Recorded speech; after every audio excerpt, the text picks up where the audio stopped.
Hey, everybody. Welcome again to another episode of Our Real Truth with beatzillapdx. That's Our Real Truth with beatzillapdx. You can follow this podcast on Anchor FM, Spotify, iTunes, Google Podcasts, and a few other platforms. And if you want to become a podcaster, go join Anchor FM today. You can download the app, it's free. So, like I said, this is beatzillapdx. This is Our Real Truth. And you can follow me on Instagram at beatzillapdx, at Twitter, beatzillapdx, and at Facebook, beatzillapdx. Right now, I can't go live on Facebook right now. They're not letting me do anything live, but we'll get through that. So, as you can see, the melee on the screen, just among one of the topics we will be discussing in this week's podcast. Of course, if you need to email me, you can email me at ourrealtruth@gmail.com. That's ourrealtruth@gmail.com. Well, so one of the things this week, which was like breaking news about yesterday, is the death of Rush Limbaugh, who, for those who are watching this on YouTube, I left this picture on the screen so you can see just exactly what the man represented. And he was what they call conservative talk, I guess for lack of better words. But mainly, he was just known for really just being racist and semi-tactfully being able to spew racism and anti-black views throughout his career, and made a career doing it. So another one gone. He was never a friend of the black community. It wasn't until George Floyd, which this was political. So when you started seeing people like Rush Limbaugh and even what's the guy from Fox, when they're starting to supposedly fake tear it up for the death of a black man at the hands of the police, don't fall for it. It didn't touch him like that. Good acting though. Oh, Tucker Carlson, that's who that was. It was Tucker. So when you see people doing that, just know that's game. That is game. But they say Rush Limbaugh, the monumentally influential media icon who transformed talk radio and politics in his decades behind the microphone, helping shape the modern-day Republican Party. He died Wednesday morning at the age of 70 after a battle with lung cancer. Shaping the modern-day Republican Party. And that's as a media personality, not a politician. But working hand in hand with politicians, understanding the game, that's how the game works. So you have, again, like I said last week on my broadcast, I talked about think tanks and how other groups have think tanks. And a lot of groups have think tanks, and also just like certain businesses, like say for instance any kind of product manufacturer. Those people tend to have they tend to have think tanks that are typically referred to as marketing departments. So it made me think, as we've seen this whole big ordeal with this Gorilla Glue girl, it made me think of some things, and I just looked at it as a hustle. So I made a post on Instagram and Twitter about my feelings on how I think this was being played. And a few people could see what I was saying, but then there were others that basically said I was hustle hating. But people got to understand, when you start finessing people like that, it reflects. It reflects on us as a community. So, and the powers that be love to have the wrong image and promote it. So this is just a perfect opportunity to celebrate Black stupidity. Um, and because we have been in such a mode of not being able to call things out, especially in this circumstance where it's a Black woman and her hair, there's already been things that was put out trying to make a reference into beauty standards. Um, I mean, I guess there could be some validity to that. I still don't understand with putting glue in your hair with, where that part comes in. I think we all understand wood shop, for those of us who are old enough, which she's old enough to have been a homemaker shop. So, we know what industrial strength glue does, but whatever. Um, but, this particular broadcast today, I'm not really going too much into that. I really want to touch on some other things, which, oh my goodness, some of the things that have popped up this week uh, with how they are choosing to market, because that's what it is now, marketing this vaccine to the people, to Black folks especially. We've had seen a few ads within the last week that were a little disturbing. But before I get to that, as people know, we have had a nationwide winter blast. If you live in America, then you know what's going on. If you don't, shoot, I got a friend out in Athens, Greece. They got snow out there, so it's snowing everywhere around the world. Imagine that. There's snow everywhere around the world at the same time. Snowed in. No coincidences there. But in the midst of this, probably the biggest place that made the news for being snowed in is Texas, and this this story is like less than an hour old. This is hilarious, so I just had to touch on this real quick. So, is it Senator Ted Cruz? He decided that he was going to take a Cancun trip to Mexico. So while many of Texans are without power, Ted Cruz is pretty much like, damn, yo, I'm gonna go to Cancun, gonna get on this plane. And what makes it worse is that he flew through the airport. So I mean, you see pictures with him in his bags and stuff. So he's walking through the airport and whatnot. So it's almost like a slap in the face of his constituents to say, "Hey, man, y'all are without power, but yeah, I gotta go.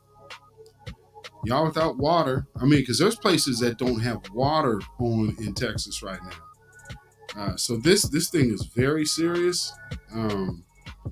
One thing I do want to know though is how will this affect the number game of infections with this disease or virus rather? Because so many people had to stay indoors. Everybody was snowed in all over the place. So could we all of a sudden have new cases if people couldn't get to the hospital? People couldn't even get vaccines. They had to throw vaccines out. Uh, we had one situation here just the other day. I think yesterday or day before yesterday. A couple of the stores here had to throw their food out.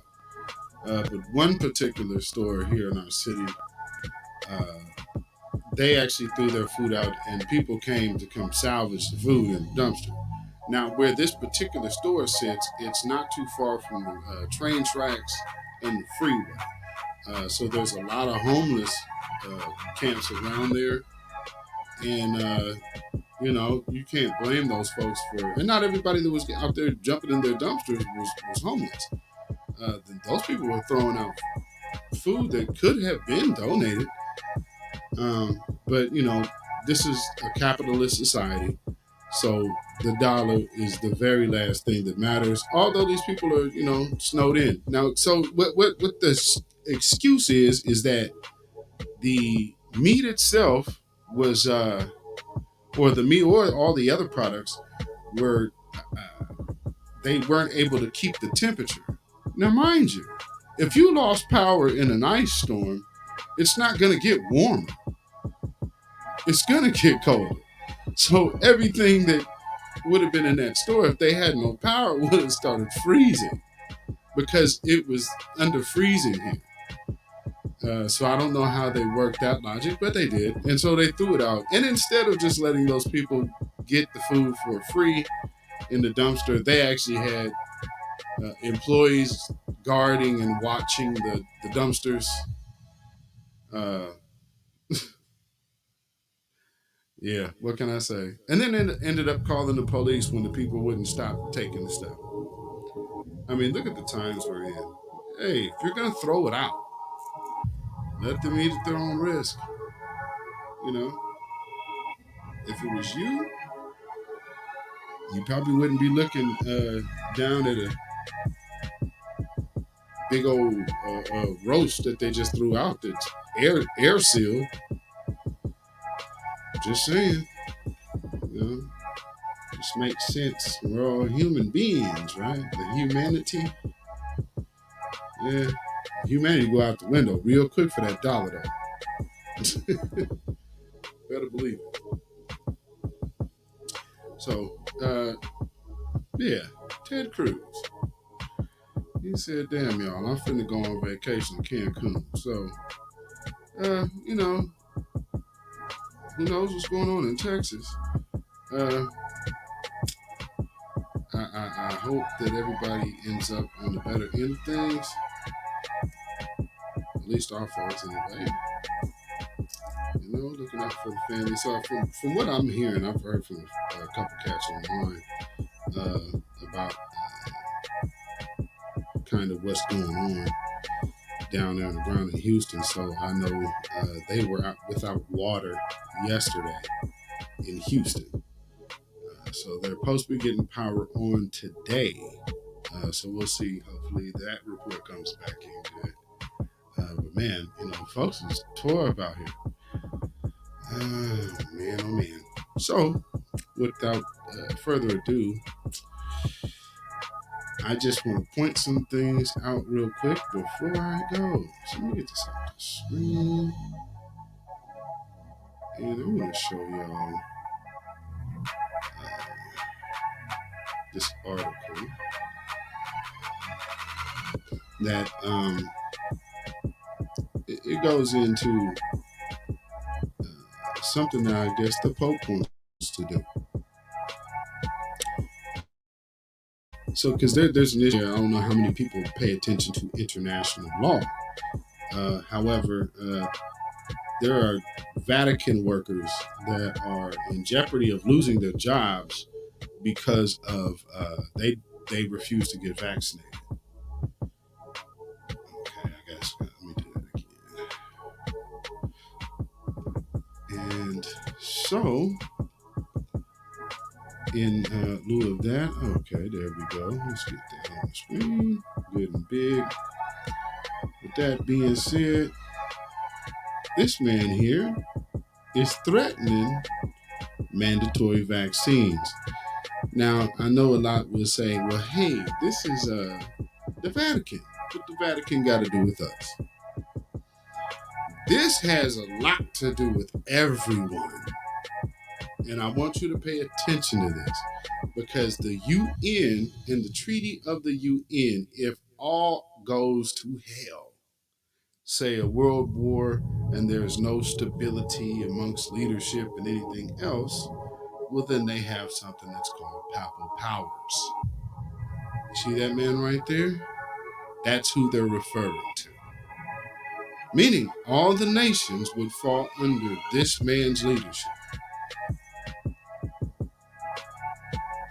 Powerful. There's a movie that has a man's name that the first part of his name is Palpatine. I guess you know the rest if you are into sci-fi at all, but that's the Star Wars series. I would go just check out who Palpatine is and see what he did.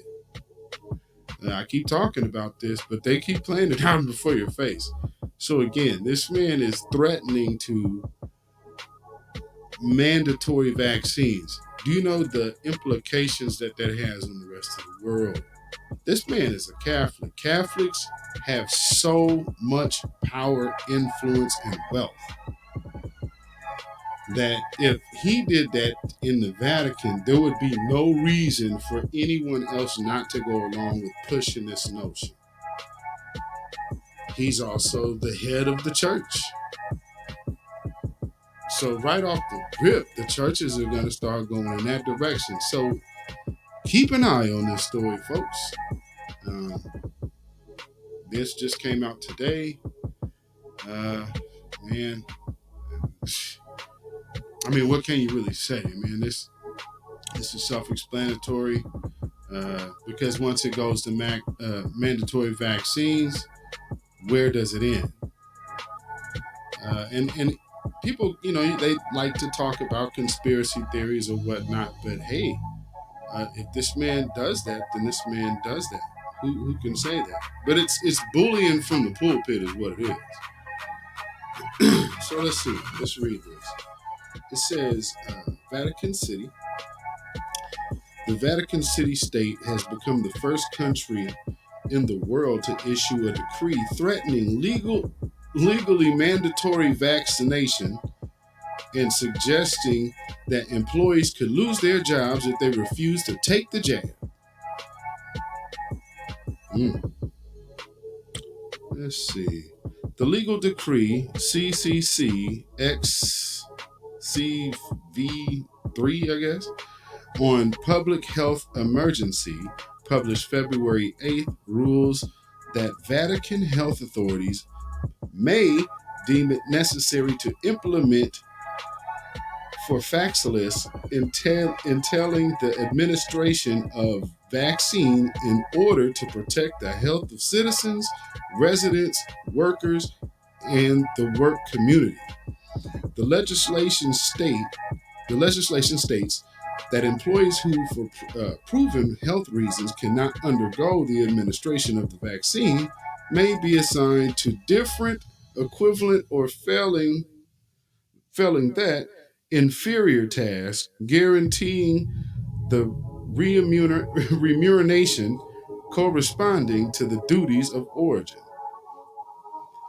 So I guess some of those are probably Catholic Church terms, which I'm not familiar with. But in any event, that's a direct threat of people losing their jobs. Now, they have floated this idea out and around in America, but it's never really taken hold.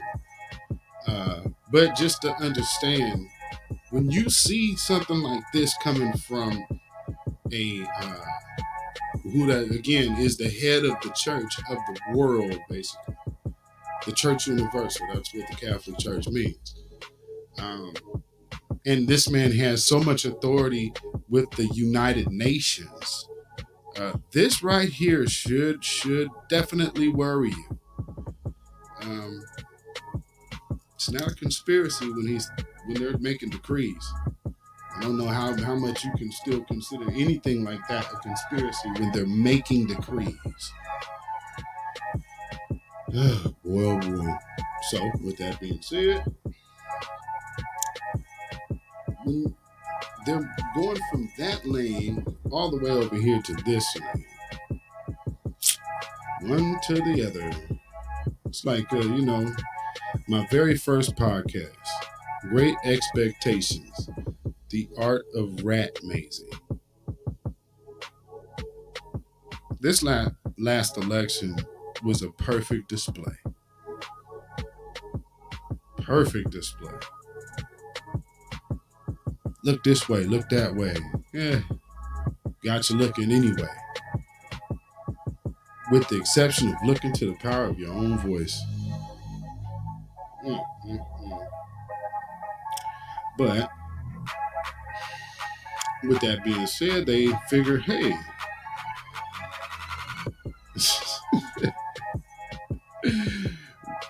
the new black media is starting to create a voice, create a space, and saying, hey, as things fail to be produced for the black community by the Democrats that are now in power, what we were saying all along will only take more relevance. So there's needs to get people under control in more ways than one. So let me turn this music off real quick. So let me go ahead and turn that off so I can play this for you. Lord, let's get that out of here. Oh boy. So this is a little dude who, well, I'll just let him say what he needs to say to you. Vaccine almost is medical reparations. It's the 40 acres and a mule, but of 2021.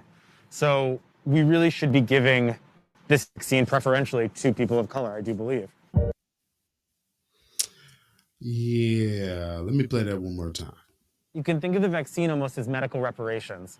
It's the 40 acres and a mule, but of 2021. So we really should be giving this vaccine preferentially to people of color, I do believe.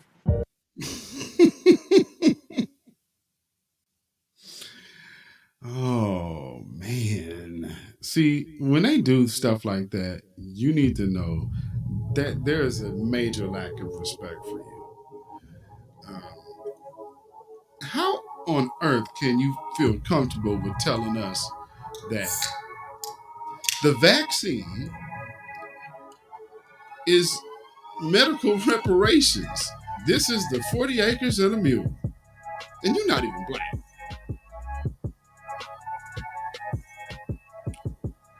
The disrespect is unreal at this point. 40 acres and a mule? Are you kidding, dude?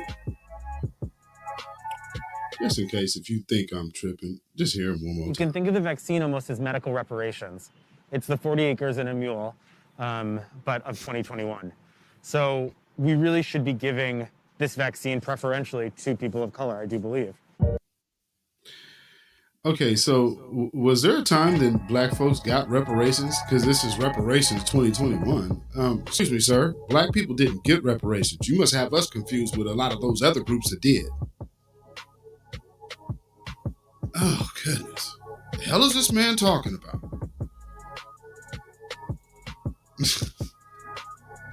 But again, like for anybody who watched any of those HR 40,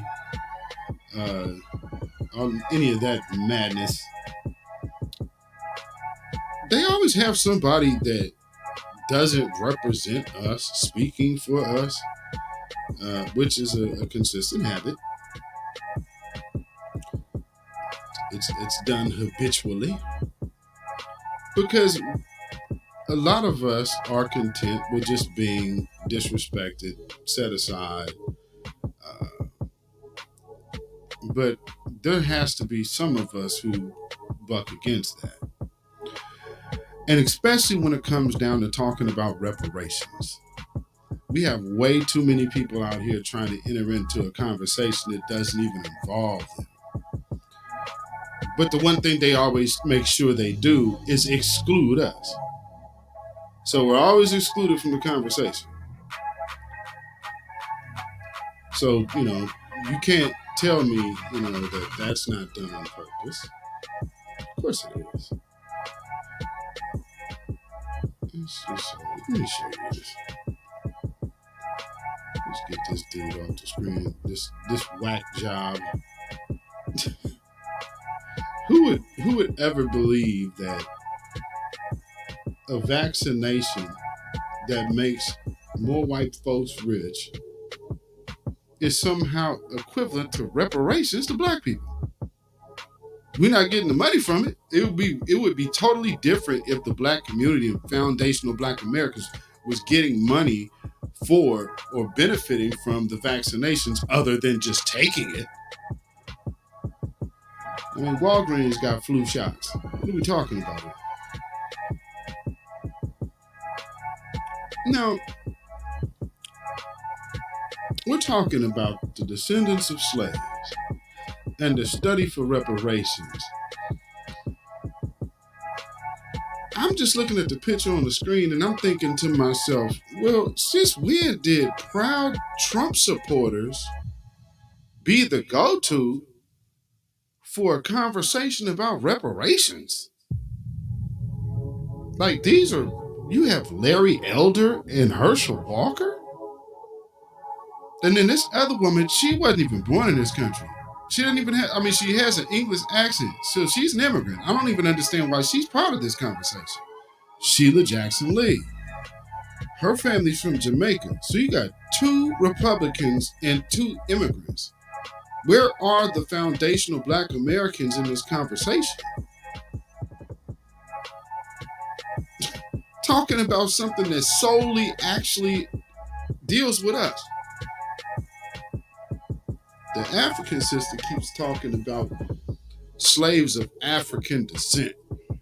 No, we're foundational black Americans. Thank you. We'll identify ourselves. And as many different groups that have identified themselves in this country, being of African descent ain't one of them. So they're shoehorning another topic in there, and you have to understand that. So again, this is how they see us. They believe that they could put anybody in front of us as long as it ain't us. And we'll just be happy with it because they look like us. I mean, Larry Elder, he's already, come on, man. We've seen his get down. And I would just advise, and I'm not going to play Herschel Walker's video because I feel some kind of way about even playing that. But I would advise anybody to go look and listen to it because it is a perfect display of when somebody writes for someone and that person hasn't even identified with the script that they were given. It was a horrible display and it never should have been done. They never should have had Herschel Walker up there talking about this at all. They could have got LaDaine Lee and Tomlinson for this, which again goes back to my point about the Super Bowl in my previous broadcast of how they brought him out and they played the speech from him praising his family's slave owners. So this is the type of cast of people that they're trying to throw in front of foundational black Americans like Claude Anderson, who has been long active at this work for reparations, Sandy Darity even, and also the brother that invented the descendants of American slavery and ADOS, for that matter.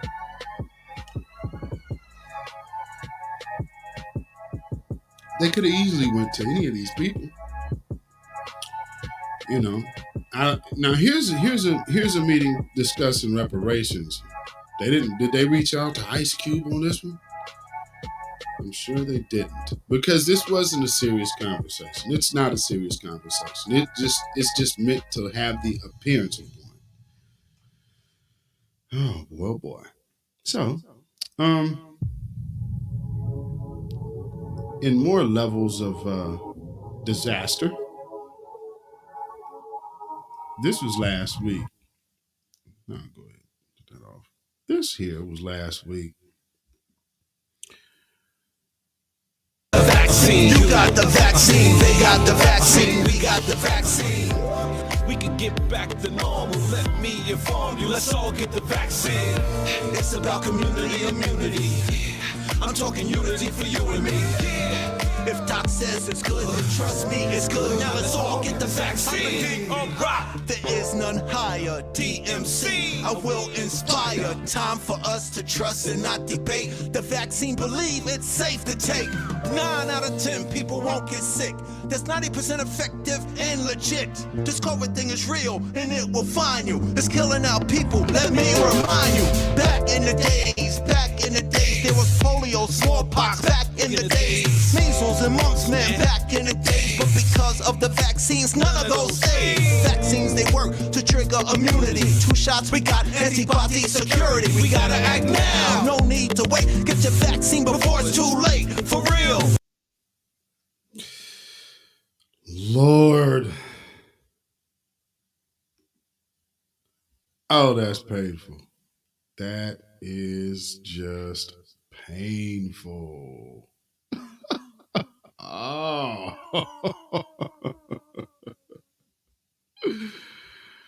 Oh, Lord. See, that's okay. And that's just, again, when they really showing you how they feel about you, because you can't get much of a bigger slap in the face than that. That's just outrageous. Go get the vaccine. Well, I'm not doing that. I don't know how y'all feel. I can't tell you to do it or not. But it wouldn't be in my best advice to tell you. If they have to go through these type of lengths to get this message through to you, I would be concerned.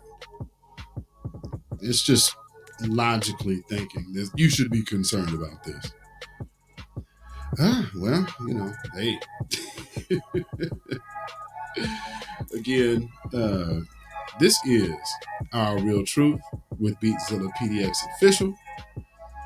And again, you can follow this show on Anchor FM, Spotify, Google Podcasts, and iTunes. Also, you can email me at ourrealtruth@gmail.com, ourrealtruth@gmail.com. And of course, follow me on social media at Instagram, beatzillapdx, Twitter, beatzillapdx, Facebook, beatzillapdx, and YouTube, that's beatzillapdx Official. And of course, if you feel like you want to be part of this movement, I do have a Patreon now, so I will start doing more as that starts building up. I need to upload some stuff there, so you can go to Patreon, that's beatzillapdx, and make sure you go download these podcasts. Make sure you like and subscribe to all these pages. Make sure you follow me on Twitter, definitely, because that's where it all goes down. Twitter is a real interesting space. Boy, oh boy, how they see us.